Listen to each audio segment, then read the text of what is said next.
और महाराज ठाकुर जी लेकर के गए दाने और निकुंज में बैठ करके जैसे किशोरी जी बुलावे मोरन ने, वैसे ठाकुर जी बुलाने लगे। सबरे मोर आ गए, बोले ये तो श्याम सुंदर हैं, ये तो हमारे हैं, इनके हाथ से पावे में कहा संकोच। जैसे सबरे मोर आए हाथ से दानों पाने लगे, ठाकुर जी ने एक एक मोर पकड़ा और ले करके महाराज दूर गामन में छोड़े आए और सबर ने सौगंध दिया है, तुम्हें सौगंध है कल रास में मत तुमने विक्षेप डालो आ जाए करके।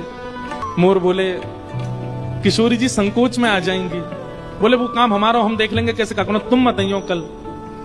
और मोरन को सौगंध देख के मोरनीन की ठाकुर जी चले गए। दूसरे दिन रास बिहार भयो, निकुंज में ठाकुर जी श्री जी सब सखियां सब पधारी, रास बिहार भयो। और अचानक वैसे कल की तरह आज भी श्री जी बीच में ही रास छोड़ करके और पोटली लेकर के गई और लेकर के जा स्वर में मोरन को बुलावे करने लगी स्वर, लेकिन मोर नहीं आए। दूर दूर तक किशोरी जी दुख देख करके आ गई, लेकिन मोर नहीं मिले। कभी यमुना तट पे ढूंढे, कभी सघन वन में ढूंढे, कभी कुंज निकुंजन में ढूंढे, लेकिन मोर नहीं मिले श्री जी को।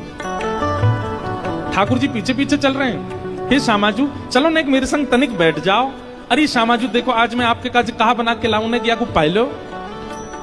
लेकिन किशोरी जी को तो मोह ऐसा बन गो, अब कछु भाई नहीं रहो। ठाकुर जी आज सुंदर पेड़ा बना के लाए, किशोरी जी को पवान लगे। किशोरी जी ने पायो, ठाकुर जी बोले कैसा है, बिल्कुल स्वाद ना आए हमें, आप पे बनानो ना आवे तो काय को बनाए करो, मत बना के लाए करो, मैं ही ले आऊंगी अपने आप।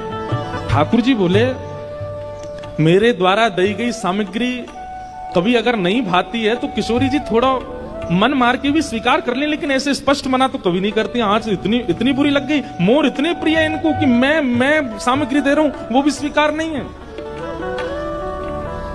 अंत में ठाकुर जी मन में विचार करने लगे मोर इतने प्रिय है, अब मोर तो हम पल्ले गांव में छोड़ के आए। ठाकुर जी बोले तो नेक बैठो श्री जी, मैं आऊं अभी आऊं। ठाकुर जी निकुंज से बाहर गए, सबरे ग्वाल बाल बुलाए, बोले भैया चलो मोरन ने पकड़ के दोबारा लाओ। श्री जी तो नाराज होके बैठ गई। सबरे ग्वाल बाल गए वह दूसरे गांव में, वहां पे जंगल में मोर बैठे थे। कसम दई ठाकुर जी ने मोरनी इनकी आमद जई हूं। ठाकुर जी बोले भैया चलो किशोरी जी के पास चलो, जल्दी चलो।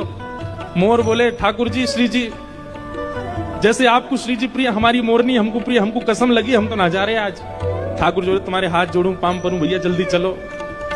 लेकिन मोर बोले हम नहीं जाएंगे, बोले एक दिन बीतवे के बाद चले जाएंगे, सौगंध कैसे काट सकें, आपकी आज्ञा कैसे हम विसरा सकें। ठाकुर जी मन में विचार करने लगे कहा करूं कैसे करूं। फॉलो करके कमेंट करो राधे राधे, आपके रुके हुए काम हो जाएंगे। मिलते हैं अगले पार्ट पे।